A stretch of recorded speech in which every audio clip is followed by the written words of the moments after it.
స్తుతి. ప్రభునందు మిక్కిలి ప్రియమైనటువంటి దేవుని బిడ్డలారా, రండి నేటి ధ్యానము కొరకై అందరము కలిసి దేవుని యొక్క వాక్యాన్ని ధ్యానం చేద్దాం. యోబు గ్రంథము మొదటి అధ్యాయము, యోబు గ్రంథం మొదటి అధ్యాయము మొదటి వచనాన్ని చదువుకుందాం. ఊజు దేశమునందు యోబు అను ఒక మనుష్యుడుండెను.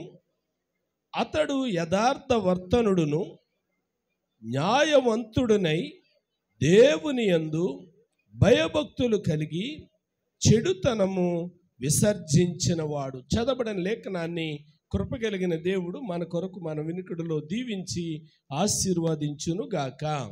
అందరూ చెప్పండి ఆమేన్. బిగ్గరగా చెప్పండి ఆమేన్. మంచిది. చదవబడినటువంటి లేఖనములో నుండి కొన్ని విషయాలు పరిశుద్ధాత్మ దేవుడు ఈరోజు మనతో మాట్లాడుతూ ఉండగా వినగలిగే చెవులను దేవుడు మనకు దయచేయునుగాక. ఆమేన్ చెప్పండి. ప్రియులారా, చాలా పర్యాయాలు వింటూ ఉంటాం, కానీ దానిని అవగాహన చేసుకోలేకపోతూ ఉంటాం, గ్రహించలేకపోతూ ఉంటాం. కాబట్టి వినేవారి కంటే దానిని గ్రహించేవారు ధన్యులు, దానిని గైకొనేవారు ధన్యులు అని చెప్పి ప్రకటన గ్రంథం మొదటి అధ్యాయంలో మనం చదువుతూ ఉన్నాం. కాబట్టి ప్రియమైనటువంటి దేవుని బిడ్డలారా, ఈ మధ్యాహ్న కాల సమయంలో కృపగలిగిన దేవుడు మనతో ఏదైతే మాట్లాడుతూ ఉన్నారో, కృపగలిగిన దేవుడు ఏదైతే ధ్యానము నిమిత్తమై మన కొరకు అనుగ్రహించారో దాని మీద కొంచెం మనసు పెడదాం. చాలా పర్యాయాలు ఈ మాట మనం చదువుకున్నాం. చాలా పర్యాయాలుగా యోబు భక్తుని చరిత్ర మనం విన్నాం.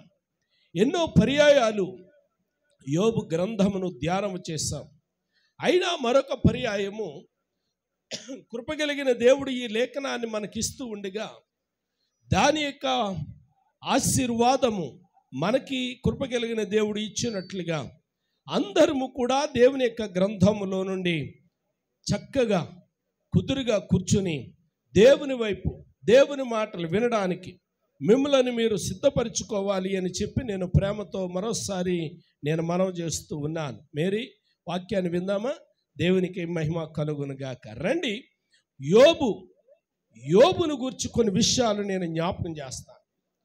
యోబు అనగా దేవుని తట్టు తిరిగినటువంటి వాడు అని అర్థమిచ్చే పదం మనకు కనబడుతూ ఉంది. యోబు భక్తుడు అనేకమైనటువంటి శ్రమలను పొంది వాటిని సహించినటువంటి వ్యక్తిగా లేఖనములలో కనబడుతూ ఉంటాడు. అంత మాత్రమే కాదు, యోబును గురించి బైబిల్ గ్రంథం ఏమని జ్ఞాపకం చేస్తుంది అని అంటే, ఊజు దేశమునకు చెందినవాడు. యోబును గురించి బైబిల్ గ్రంథం ఏమంది అని అంటే, విస్తారమైనటువంటి ఆస్తి కలిగినటువంటి వాడు అని చెప్పి ప్రారంభ మాటలు మనం చూస్తూ ఉన్నాం. అయితే ఈ మధ్యాహ్న కాల సమయంలో యోబును గూర్చి కొన్ని సుగుణాలు నేను మీ కొరకు జ్ఞాపకం చేయాలి అని చెప్పి జ్ఞాపకం చేస్తూ ఉన్నాను.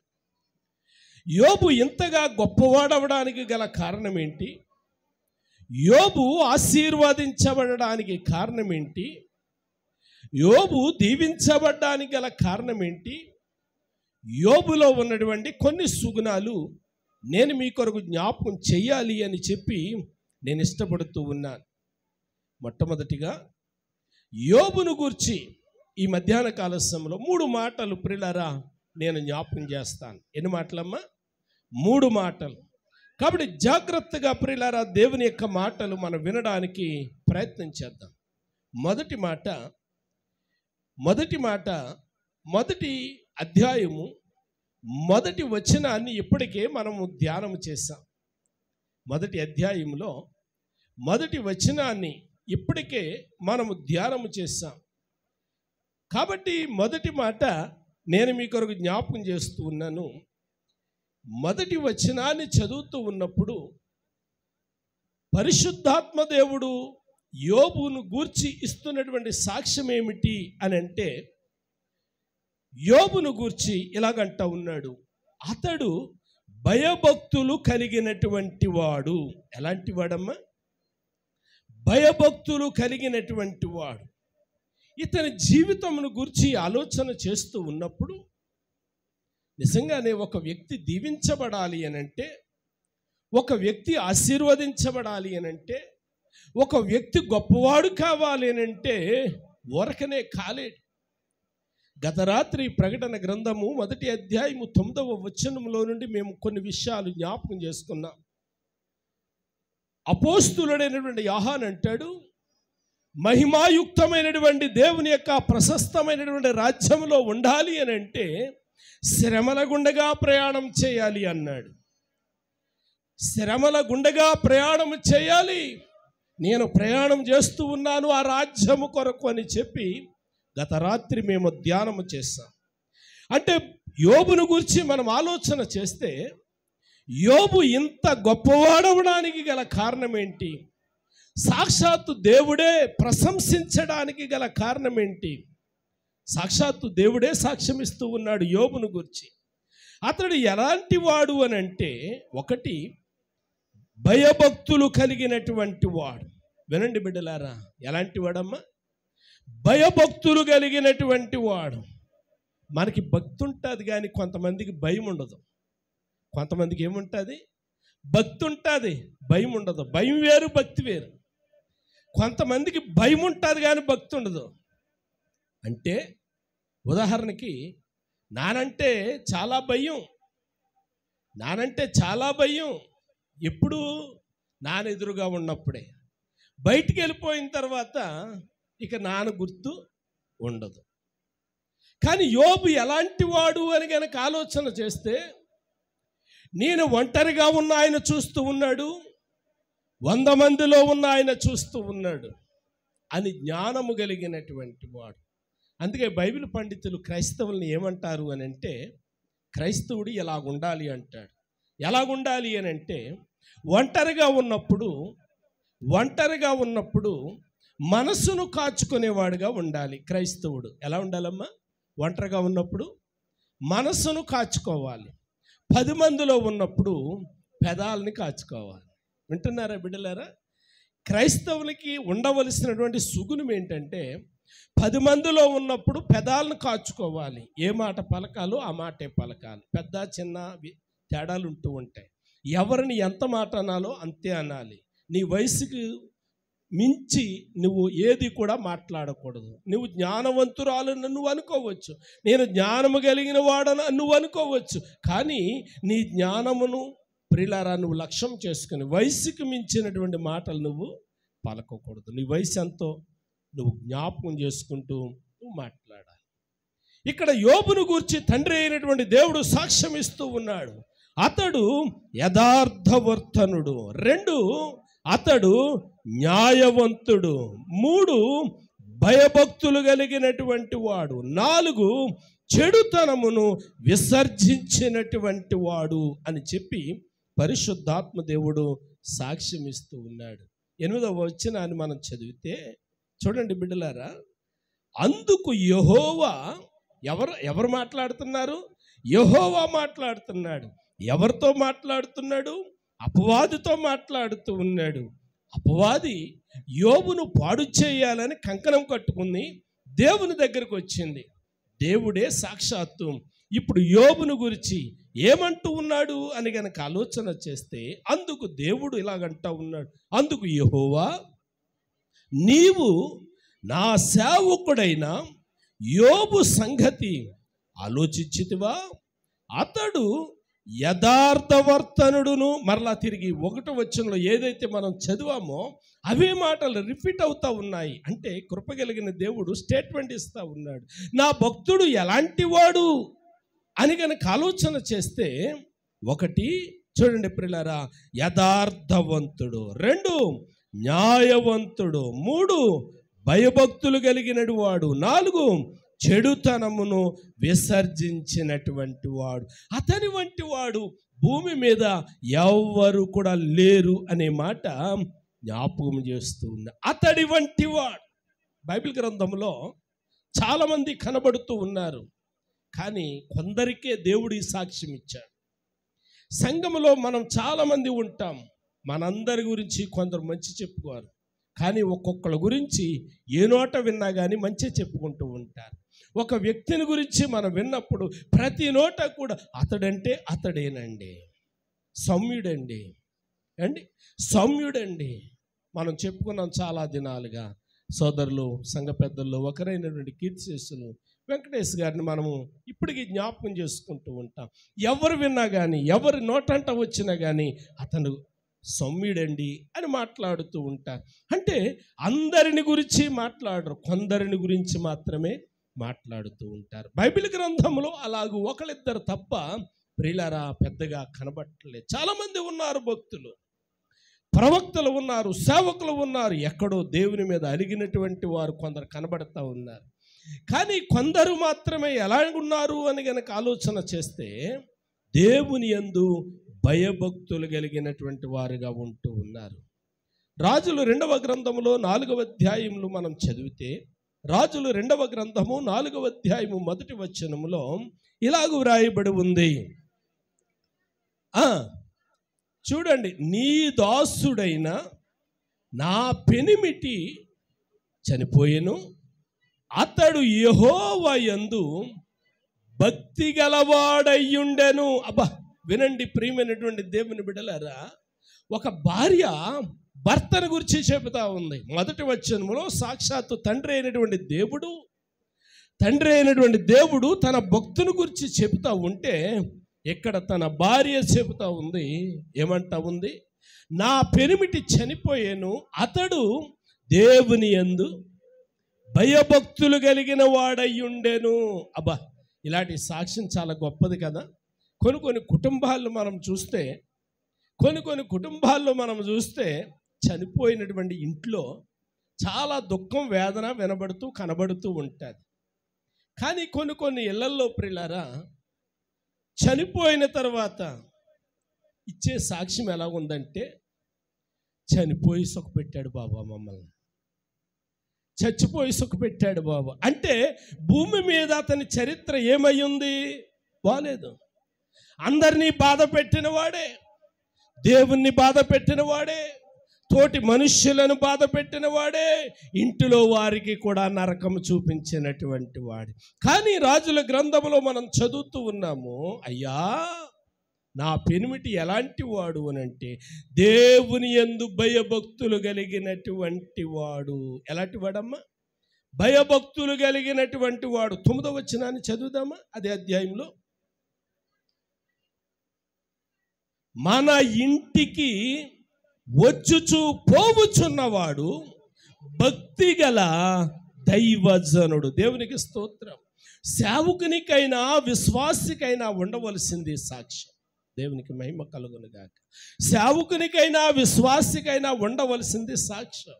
ప్రియులారా, ఒక సంఘం, ఒక కుటుంబం, ఒక స్త్రీ ఇలాగ స్టేట్మెంట్ ఇస్తూ ఉంది, అయ్యా మన ఊర్లోనికి వస్తూ ఉన్నాడే, వెళుతూ ఉన్నాడే దైవజనుడు, ఆ దైవజనుడి మనము ఇంటికి ఆహ్వానిందాం, భోజనానికి ఆహ్వానిందామన్నా కొంచెం సంభాషణ జరిగి ఉంటుంది.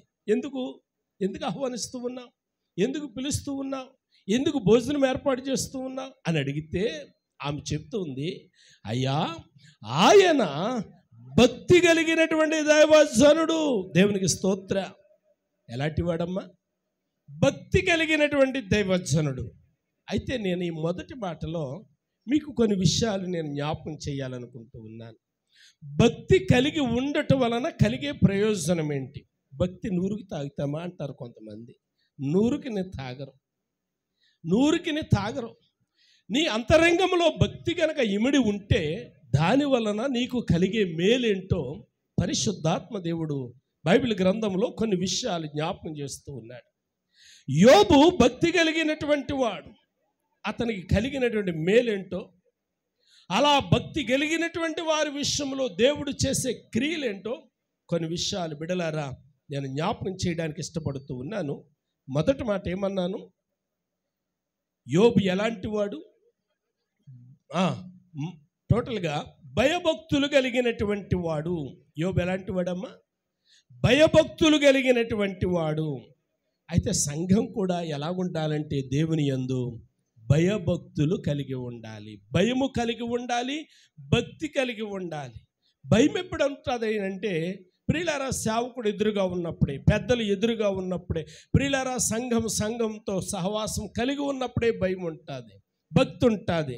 కానీ సంఘం ఎలా ఉండాలి అని అంటే నీతోటి సోదరులు, నీతోటి సహోదరులు, నీతోటి సహవాసం నీ ఎదురుగా లేనప్పుడు కూడా అదే ప్రేమ ఉండాలి, అదే వాత్సల్యత ఉండాలి, అదే సహవాసం ఉండాలి. అలా సహవాసం ఉండటం వలన, అలాంటి భయం ఉండటం వలన, అలాంటి భక్తి దేవుని యందు నీవు కనుపరచటం వలన కలిగే మేలేటి అని గనక ఆలోచన చేస్తే 31వ కీర్తనలో, కీర్తనల గ్రంథము 31వ కీర్తన 19వ శరణములో కృపగలిగిన దేవుడు ఇలా జ్ఞాపకం చేస్తూ ఉన్నాడు. నీయందు భయభక్తులు కలిగిన వారి నిమిత్తము నీవు దాచించిన మేలు. అంటే భక్తి గల వారి కొరకు ఆయన ఏం చేస్తాడని, ఏం దాస్తాడంట? మేలును దాస్తాడట. భక్తి గలి వారి కోసం, భక్తి కలిగిన వారి కోసం ఆయన మేలు దాస్తాడు. కొంచెం కింద లైన్ కూడా చదవండి. నరుల ఎదుట ఆయనను ఆశ్రయించు వారి నిమిత్తము నీవు సిద్ధపరచిన మేలు. పై లైన్లో ఏమన్నాడు? దాచించిన మేలు. 2వ లైన్లో ఏమన్నాడు? సిద్ధపరిచిన మేలు. ఎవరి కోసం? ఆయన యందు భయభక్తులు కలిగిన వారి కోసం. వింటున్నారా బిడ్డలారా? ఎందుకు భయము కలిగి ఉండాలి? ఎందుకు భక్తి కలిగి ఉండాలి? ప్రియులారా, నటనా ప్రపంచంలో నటించేయొచ్చు కదా అని కనుక ఆలోచన చేస్తే నటించేయొచ్చు. కానీ చూస్తున్నటువంటి వాడు ఒక ఆయన ఉన్నాడు, అంతరంగమును చూస్తున్నటువంటి వాడు ఒక ఆయన ఉన్నాడు. దావీదంటాడు, భక్తుడైన దావీదంటాడు, నేను కూర్చుండుట, నేను లేచుట నువ్వు చూచి ఉన్నావు. నా తల్లి గర్భంలో ఒక దినమైనా కాకముందే ఏమన్నాడు? నీ కన్నులు నన్ను చూచాయి అన్నాడు. మరి అలాంటి దేవుని యొక్క సన్నిధిలో ఎలా ఉండాలి అని అంటే ప్రియులారా, కీర్తనకారుడు అంటాడు భయభక్తులు కలిగి ఉండాలి, భయభక్తులు కలిగి ఉండాలి. యోబు భక్తుడు భయభక్తులు కలిగిన వాడిగా చూస్తూ ఉన్నాము. ఎలీషా భయభక్తులు కలిగిన వాడిగా చూస్తూ ఉన్నాము. 4వ అధ్యాయంలో ఒక స్త్రీ చెబుతా ఉంది, అయ్యా నా పెనిమిటి ఆయన యందు భయభక్తులు కలిగినటువంటి భయభక్తుల వలన కలిగే లాభం ఏంటి అని అంటే భయభక్తులు కలిగిన వారి కొరకు ఆయన ఏం దాచిపెట్టాడట? మేలును దాచిపెట్టాడంట. ఆయనను ఆశ్రయించిన వారి కొరకు ఆయన ఏం దాచిపెట్టాడంట? మేలును సిద్ధపరిచి పెట్టాడంట. అండి, సిద్ధం అంటే అమ్మ వండి పెట్టింది, 11 గంటలకే వండేసింది. మనం 12 గంటలకు భోజనం చేస్తాం, 11 గంటలకే వండేసింది. అంటే ఏం చేసింది? మన కొరకు ఆల్రెడీ ప్రియులారా అమ్మ రెడీ చేసి పెట్టింది. మనం వెళ్ళి భోజనము చెయ్యటమే. కృప కలిగిన దేవుడు ప్రియులారా, ఎంత అద్భుతమైన మాట చూడండి ప్రియులారా. ఆయన దాచించిన మేలు మనం అనుభవించాలి అని అంటే, ఆయన సిద్ధపరిచిన మేలు మనం అనుభవించాలండి, ఆయనను ఆశ్రయించాలి, ఆయన యందు భయభక్తులు కలిగినటువంటి వారముగా ఉండాలి. 34వ కీర్తన 7వ శరణములో, 34వ కీర్తన 7వ శరణములో ఇలా వ్రాయబడి ఉంది, నీయందు భయభక్తులు గలవారి చుట్టూ ఆయన దూత. అబ్బా, ఎంత అద్భుతమైన మాట చూడండి. మొదటి మాటలో ఏం చదువుకున్నాము? భయభక్తులు కలిగిన వారి కొరకు ఆయన ఏం చేశాడు? మేలును దాచిపెట్టాడు, మేలును సిద్ధపరిచాడు. ప్రియులారా, అందులోనే మరో మాట మనం చూస్తూ ఉన్నాము, ఆయన యందు భయభక్తులు కలిగిన వారి చుట్టూ ఎవరు కాపలా ఉంటున్నారంట? ఆయన దూత కాపలా ఉంటుందంటండి. ఎమ్మెల్యేలు చుట్టూ ఎవరు కాపలా ఉంటారు? గన్మెన్స్ కాపలా ఉంటారు. గన్మెన్స్.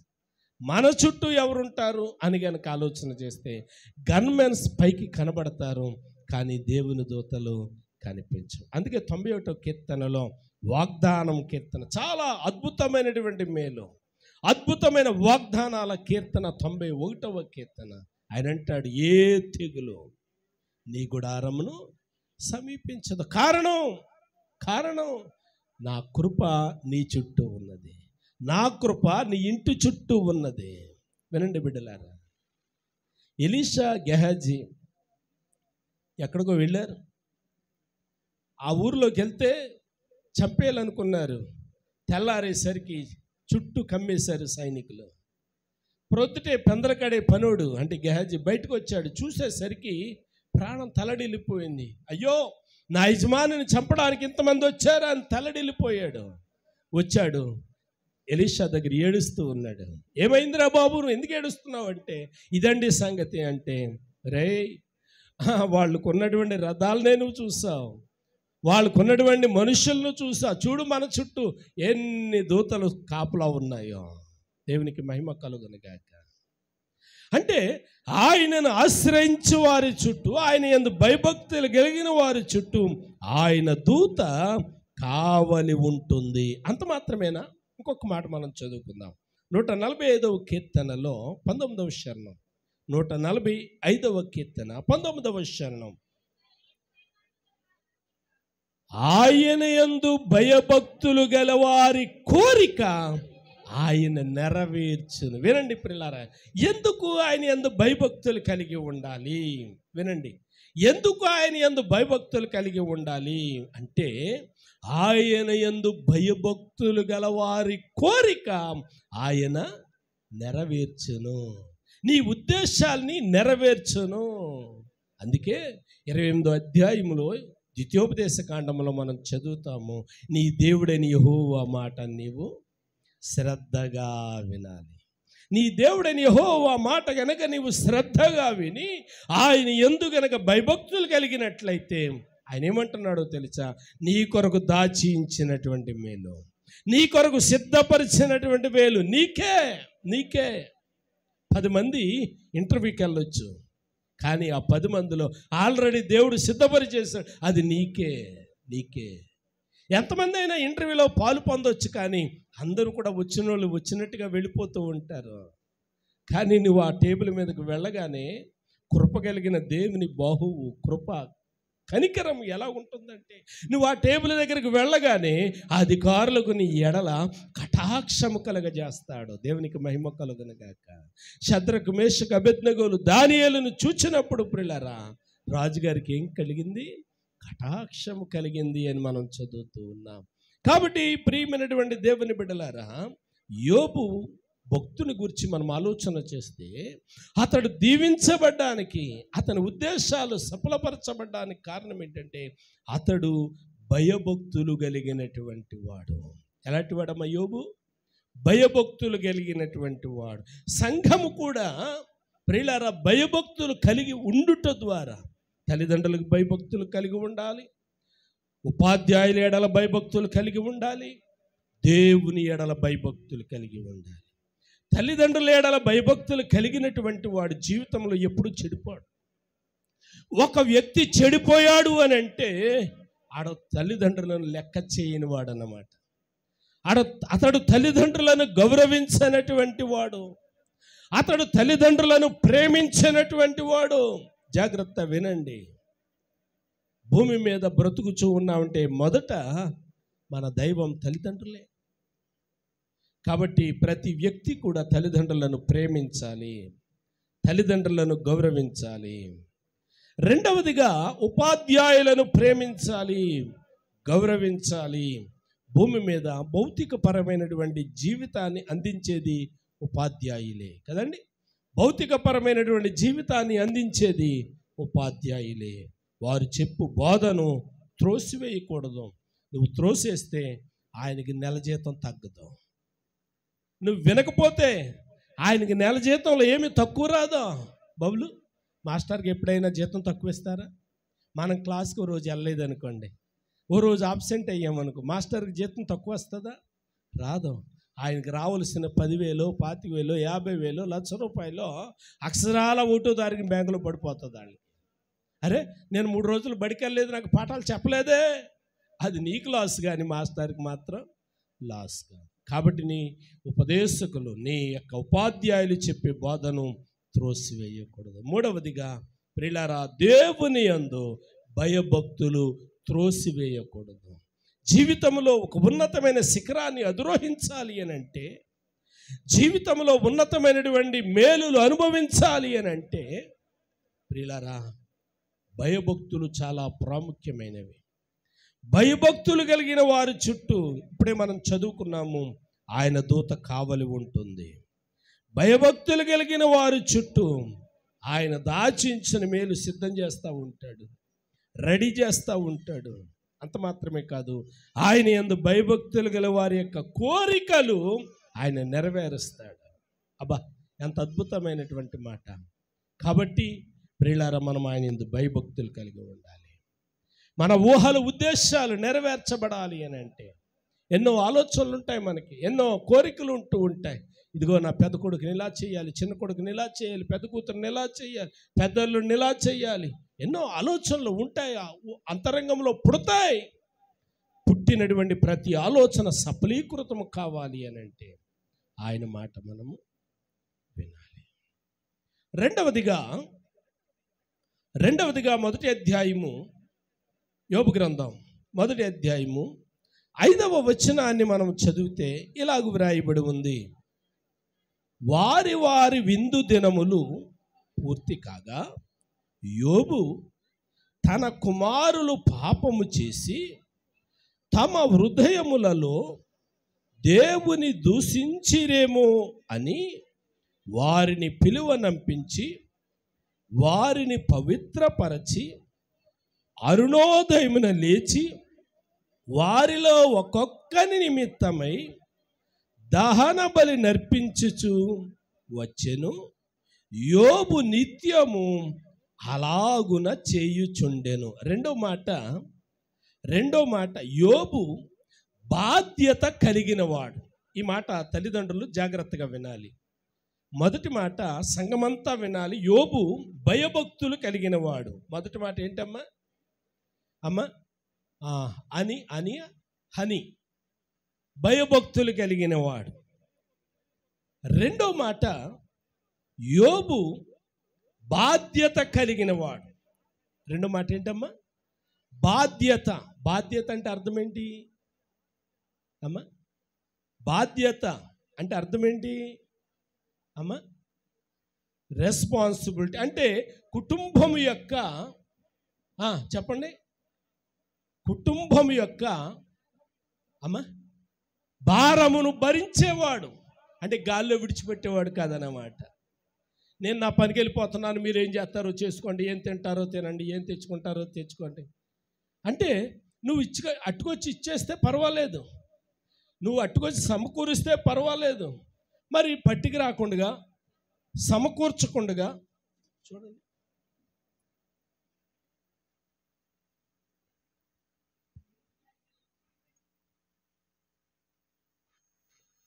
తలుచుకొని జయ జయమంటూ సాగిదము, ప్రభు యేసు నామం తలుచుకొని జయ జయమంటూ సాగిదము, యేసు నామం తలుచుకొని జయ జయమంటూ సాగిదము, ప్రియ యేసు నామం తలుచుకొని జయ జయమంటూ సాగిదము. ప్రభు భయపడము ప్రతి పోరాటము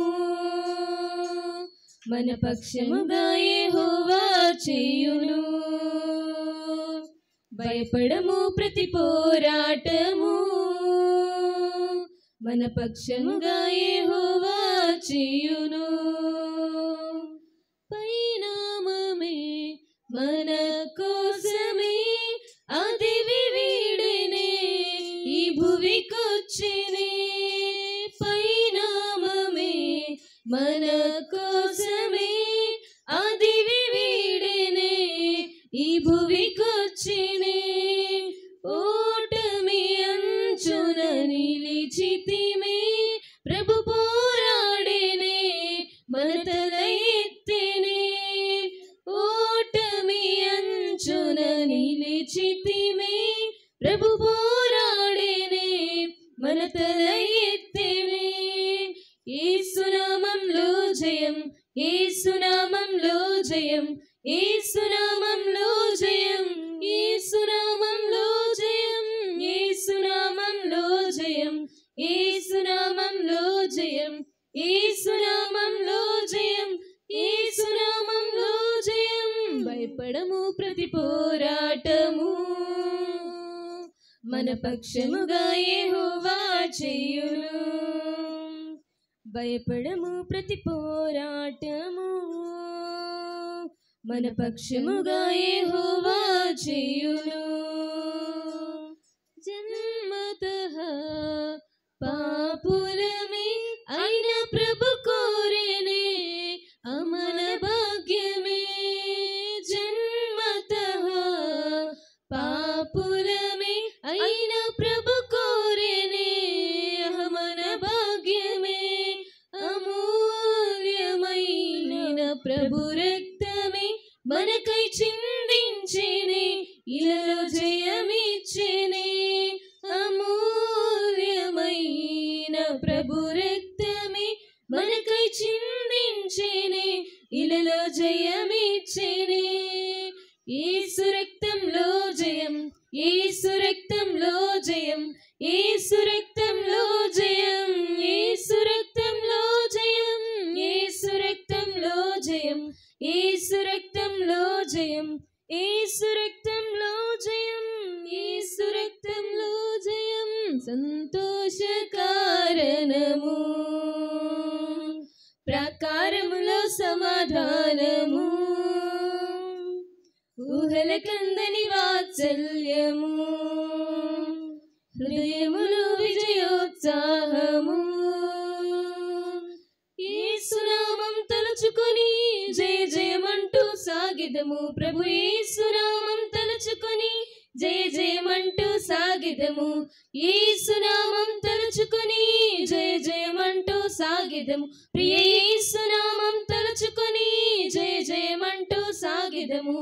భయపడము ప్రతి పోరాటము, మన పక్షముగా యెహోవా చేయును. భయపడము ప్రతి పోరాటము, మన పక్షముగా యెహోవా చేయును. యేసు రక్తంలో జయం, యేసు రక్తంలో జయం, యేసు రక్తంలో జయం, యేసు రక్తంలో జయం, యేసు నామములో జయం, యేసు నామములో జయం, యేసు నామములో జయం, యేసు నామములో జయం, యేసు రక్తంలో జయం, యేసు రక్తంలో జయం, యేసు రక్తంలో జయం, యేసు రక్తంలో జయం, యేసు నామములో జయం, యేసు నామములో జయం, యేసు నామములో జయం, యేసు నామములో జయం. భయపడము ప్రతి పోరాటము, మన పక్షముగా యెహోవా చేయును. భయపడము ప్రతి పోరాటము, మన పక్షముగా యెహోవా చేయును. భయపడము ప్రతి పోరాటము, మన పక్షముగా యెహోవా చేయును. భయపడము ప్రతి పోరాటము, మన పక్షముగా యెహోవా చేయును. హల్లెలూయా. మంచిది. యోబును శోధించడానికి వెళ్ళినటువంటి అపవాది మనలను శోధించడానికి మన మధ్యలోనికి వచ్చాడు. కానీ వాని యొక్క తంత్రము యేసు నామములో లయపరచబడును గాక. ఆమేన్.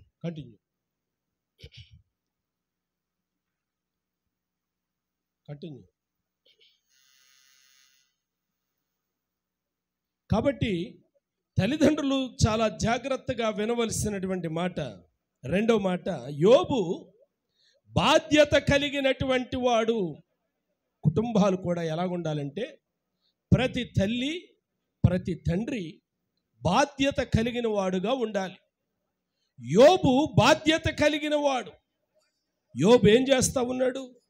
యోబుకి 7 కుమారులు, యోబుకి 3 కుమార్తెలు. ఈ 10 మంది కలిసి, ఈ 10 మంది ఒక్కొక్క రోజు ఒక్కొక్క ఇంటి దగ్గర విందు చేసుకుంటూ ఉన్నారు. ఇలాగూ అయిన తర్వాత యోబు తన బిడ్డలను జ్ఞాపకం చేసుకొని ప్రతి అరుణోదయమున, ఆ మాట చదువుతారా 5వ వచనంలో, ప్రతి అరుణోదయమున లేచి ఒక్కొక్కని కొరకు దహన బలి అంటే పాత నిబంధన గ్రంథంలో పాప ప్రక్షాళన కోసం దహన బలులను తీసుకుని వచ్చారు.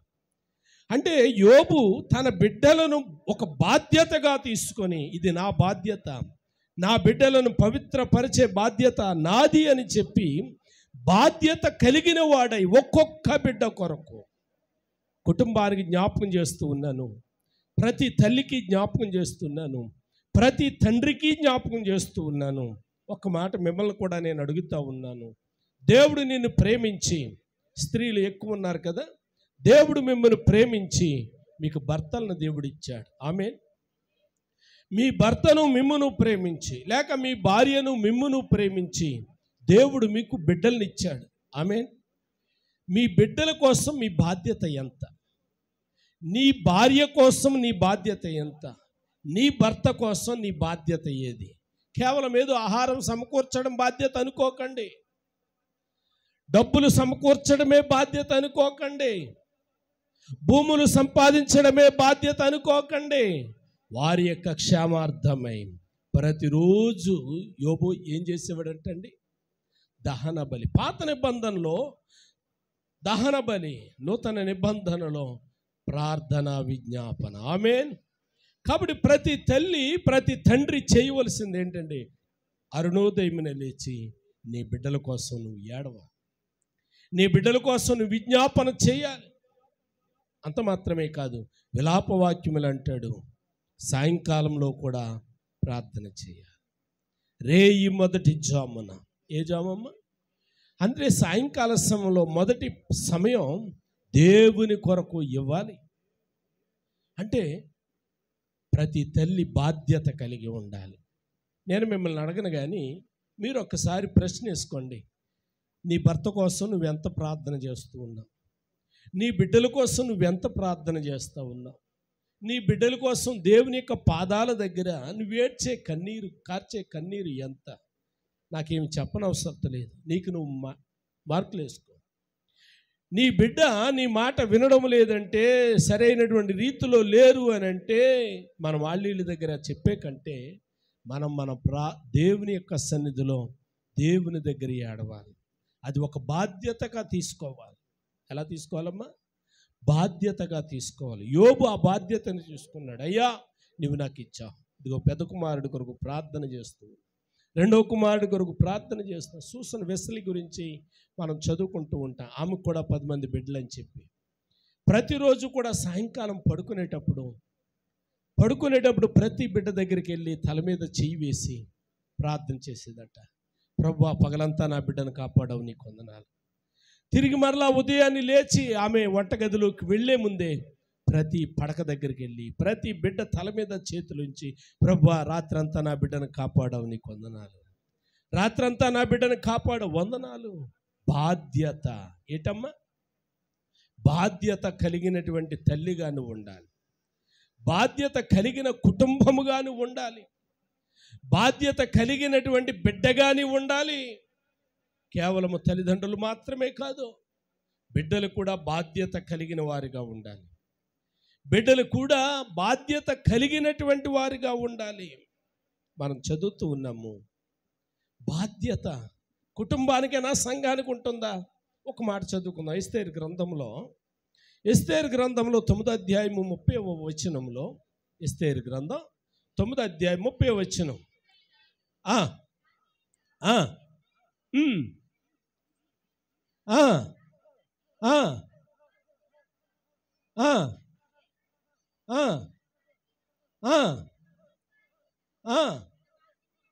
తన బాధ్యత అని ఎంచుకొని, వినండి ప్రియులారా, తన జాతి మీదకి ఒక ఉపద్రవం వచ్చింది, తన ఇంటి మీదకి శ్రమ వచ్చింది. ఇది నా పని కాదులే అనుకుందా? కాదు. ఏమనుకుందట? ఇది తన బాధ్యత అని ఎంచి మొర్దెకైకి చెప్తుంది, నేను ప్రార్థన చేస్తాను, మీరు కూడా బాధ్యతగా ఎంచుకొని ప్రార్థన చెయ్యండి. సంఘం, ఒక కుటుంబంలో బలహీనతలు ఏర్పడ్డాయి అంటే సంఘము మరో కుటుంబం కొరకు బాధ్యత కలిగినటువంటి వారిగా ఉండాలి, బాధ్యత తీసుకోవాలి. ఏ బాధ్యత? ప్రార్థన చేసే బాధ్యత తీసుకోవాలి. వారి యొక్క క్షేమమును గురించి విచారించే బాధ్యత. 28వ వచనం కూడా చూడండి. 28వ వచనం కిందకు వచ్చేయండి.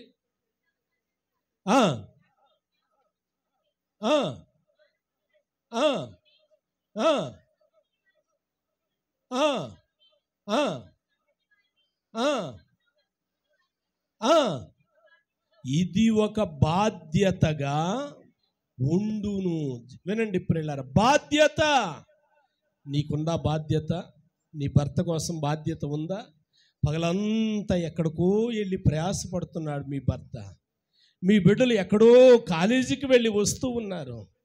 క్యారేజీ పెట్టిచ్చేసిన తర్వాత, బిడ్డలు కాలేజీలకు వెళ్ళిపోయిన తర్వాత, నీ ఇంటి పని అయిపోయిన తర్వాత ఖాళీ సమయం ఉంటే పక్కింటికి వెళ్ళి ఆ సమయాన్ని గడిపేస్తూ ఉన్నామేమో. ఒక్కసారి ఆలోచన చేసుకోండి. బయటికి వెళ్ళినటువంటి నీ భర్త కోసం కాసేపు ప్రార్థన చేస్తే, చదువుకోవడానికి వెళ్ళిన నీ బిడ్డల కోసం కాసేపు ప్రార్థన చేస్తే అది నీ ఇంటికి క్షేమం కాదా? అది నీ బిడ్డలకు క్షేమం కాదా? అది నీ భర్తకు క్షేమం కాదా? అది నీ భార్యకు క్షేమం కాదా? యోబు బాధ్యతగా తీసుకున్నాడు. కుటుంబ క్షేమం బాధ్యతగా తీసుకొని ఒక్కొక్కరి కోసం ప్రార్థన చేస్తూ ఉన్నాడు. ఎస్తేరు శ్రమ వచ్చింది సంఘం మీదకి. ఎస్తేరు సంఘం మీదకి శ్రమ వస్తే, ప్రియులారా నేను కూడా చేస్తానులే అందా? లేదు. ఇది ఒక బాధ్యత. ప్రార్థన చేయటం బాధ్యత అని గుర్తించింది. ప్రియులారా, ఒక్కొక్కరిని నేను అడుగుతా ఉన్నాను, నువ్వు తీసుకునే బాధ్యత ఏంటి? నువ్వు తీసుకున్న బాధ్యత ఏంటి? నీ తల్లి కోసం, నీ తండ్రి కోసం, నీ తోబుట్టువు కోసం, నీ గ్రామంలో ఉన్న సంఘం కోసం, నీకు పరిచర్య చేస్తున్న సేవకుని కోసం చేస్తున్నావా ప్రార్థన? అప్పుడప్పుడు జ్ఞాపకం వచ్చినప్పుడైనా బాధ్యతగా చేస్తున్నావా? యోబు బాధ్యతగా చేశాడు. మన కుటుంబాలు బాగుండాలి అని అంటే మనకి ఏముండాలంటే బాధ్యత ఉండాలి. ఏదో ఇంట్లో ఒక వస్తువు కనపడ్డది అని అంటే, అది ప్రియులారా ఉదాహరణకి ఉండరాని చోట ఉంది అని అంటే, ఇది నాది కాదులే బాధ్యత, మా అమ్మ తీసి పెడతాదులే, మా నాన్న తీసి పెడతాదులే, ఐసు కాదు ప్రియులారా, ఇది నాది కదా బాధ్యత. ప్రియులారా, ప్రతి విషయంలో, ఏదో ఒక విషయంలో కాదు. ఇక మూడో విషయాన్ని క్లుప్తంగా చెప్పి ప్రియులారా నేను ముగిస్తాను. మొదటి విషయం ఏంటో చెప్పండి. యోబు భయభక్తులు కలిగిన వాడు. భయభక్తులు కలిగి ఉండటం వల్ల కలిగే ఒక మేలు చెప్పండి, ఆయన దూత కావలి ఉంటుంది. రెండో మాట, బాధ్యత కలిగిన వాడు. బాధ్యత కలిగి ఉండటం వలన కలిగే ఒక మేలు చెప్పండి. ఎస్తేరు బాధ్యత కలిగి, సంఘము బాధ్యత కలిగి ప్రార్థన చేయగా ఏదైతే రాజు శాసనం చేశాడో శాసనం నాశనం అయిపోయింది, కొట్టివేయబడ్డాది. దేవునికి మహిమ కలుగునగాక. మూడో మాట, యోబు బాధలో కూడా ప్రభుని స్తుతించిన వాడు. యోబు బాధలో కూడా ప్రభుని స్తుతించినటువంటి వాడు. నిజంగా యోబు బాధను మనం వర్ణించలేం. అమ్మా, ఏదో కాలు ఇరిగిపోయింది, చెయ్యి ఇరిగిపోయింది, ప్రమాదం జరిగింది అంటే వేరే సంగతి.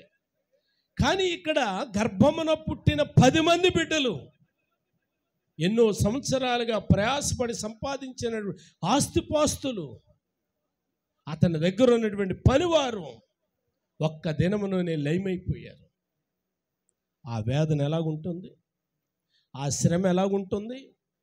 మనం ఇన్ని కబుర్లు చెప్తున్నాం కానీ నిజంగా ఒక్క సంఘటన మన ఇంట్లో జరిగితే ప్రియులారా మనం చాలా రోజులు కోలుకోలేం.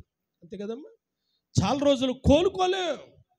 మన ఇంట్లో మన గర్భాన పుట్టిన వారిని పక్కన పెట్టండి, మన బంధువులు చనిపోతేనే కొన్ని రోజులు మనకు కూడా నిద్ర పట్టనటువంటి పరిస్థితి. మరి అలాంటి పరిస్థితుల్లో ప్రియులారా కడుపున పుట్టిన 10 మంది బిడ్డలు, ఆస్తిపాస్తులు, ఐశ్వర్యం ఒక్కరోజే ఆవిరైపోతే ప్రియులారా ఏమాత్రము కూడా ప్రభును నిందించిన వాడు కాదు. ఏమంటున్నాడో తెలుసా? యెహోవా ఇచ్చెను. చూడండి ఆ మాట, 36వ అధ్యాయము ఎన్నో వచనం అమ్మా 20వ వచనం. ఆ, ఆ, యెహోవా ఇచ్చెను, యెహోవా తీసుకొని పోయెను, ఆయన నామమునకు అబ్బా ఏమంటున్నాడండి, స్తుతి కలుగునుగాక. ఎంత అద్భుతమైన మాట చూడండి. యోబు బాధలో కూడా ప్రభువును స్తుతించినటువంటి వాడు, బాధలో కష్టంలో కూడా ప్రభువును ఘనపరిచినటువంటి వాడు. నా దేవుడు అన్యాయస్తుడని ఒక మాట కూడా ఆయన పలకలేదు. అంటే బాధలో కూడా 36 అధ్యాయంలో 16 వచనం చూడండి. 36:16లో అంతేగాక బాధలో నుండి ఆయన నిన్ను తప్పించును, ఇరుకులేని విశాల స్థలమునకు నిన్ను తోడుకొని పోవును. ఆమేన్, హల్లెలూయా. గమనించండి, యోబు జీవితంలో 3 మాటలు. 1 భయభక్తులు కలిగిన వాడు, 2 బాధ్యత కలిగిన వాడు, 3 స్తుతి అంతరంగములో కలిగిన వాడు. కష్టం వచ్చింది, కళ్ళెదర కనబడతా ఉంది, దుఃఖం, బాధ, వేదన, పక్కోళ్ళే తట్టుకోలేకపోతున్నారు, స్నేహితులు తట్టుకోలేకపోతున్నారు. కానీ యోబు అంటాడు, ఆయనకి స్తుతి కలుగునుగాక. ప్రియులారా, సంఘానికి ఉండవలసిన 3వ మాట ఏంటంటే, కష్టములో కూడా స్తుతించే మనసు మనకు ఉండాలి. కష్టములో, శ్రమలలో కూడా ఆయనను గణపరిచే మనసు ఉండాలి. దినవృత్తాంతంలో 2వ గ్రంథంలో యెహోషాపాతు మీదకి 20వ అధ్యాయం, 2వ గ్రంథం 20వ అధ్యాయంలో యెహోషాపాతు మీదకి శత్రువులు వచ్చారు. ఎవరు వచ్చారమ్మా? శత్రువులు వచ్చారు. శత్రువులు వచ్చి చంపేస్తానని అంటే యెహోషాపాతు అంటాడు, రే బాబు, వాళ్ళ సంగతి పక్కన పెట్టండి, మీరు మందిరంలోనికి వెళ్ళి స్తుతించటం మొదలు పెట్టండి, పాడడం మొదలు పెట్టండి, ఆరాధించడం మొదలు పెట్టండి, ఘనపరచడం మొదలు పెట్టండి అన్నాడు. దేవునికి మహిమ కలుగునుగాక. యెహోషాపాతు యొక్క స్తుతి విజయానికి దారితీసింది. యోబు యొక్క స్థితి 42వ అధ్యాయంలో మనం చదువుతున్నాము, 2 ఆశీర్వాదమునకు దారితీసింది. ఆమేన్. కాబట్టి ప్రియమైనటువంటి దేవుని బిడ్డలారా, నేను ముగిస్తూ జ్ఞాపకం చేస్తూ ఉన్నాను. యోబు భక్తునిలో నుండి 3 మాటలు మనం నేర్చుకున్నాం. 1 భయభక్తులు, 2 బాధ్యత, 3 స్తుతి. ఒకసారి నీకు నువ్వుగా ఆలోచన చేసుకో. నీ అంతరంగంలో ఉందా ఈ బాధ్యత? నీకుందా ఈ భయము? నీకుందా ఈ భక్తి? నీకుందా ఈ స్తుతి? నీ ఇంట్లో ఏదో కొంచెం సంఘటన జరిగిందని దేవుని నిందిస్తున్నావా? దేవుణ్ణి దూషిస్తూ ఉన్నావా? దేవుని మీద అనరాని మాటలు అంటూ ఉన్నావా? తల ఉంచుదాం, కళ్ళు ముద్దాం, చిన్న ప్రార్థన చేద్దాం. చిన్న ప్రార్థన. పరిశుద్ధుడైన మా తండ్రి, గనుడవైన మా ప్రభువా, నీకు వందనాలు. యోబు జీవితంలో నుండి మాకు నేర్పినటువంటి 3 సుగుణములతో కూడినటువంటి హెచ్చరికలను బట్టి నీకు స్తోత్రాలు. యోబు నీ యందు భయభక్తులు కలిగిన వాడు. యోబు కుటుంబ క్షేమం కొరకు బాధ్యత కలిగిన వాడు. కష్టంలో కూడా యోబు యొక్క స్తుతి 2 ఆశీర్వాదమునకు ప్రభువా ఆశీర్వాదముగా మలుచుకున్నటువంటి వాడు. యోబు జీవితంలో నుండి నేర్చుకున్నటువంటి సుగుణాలు మా జీవితంలోనికి అన్వయించుకోవడానికి సహాయం చేయండి. యేసు నామమున అడుగుచు ఉన్నాను తండ్రి, ఆమేన్. ఆమేన్.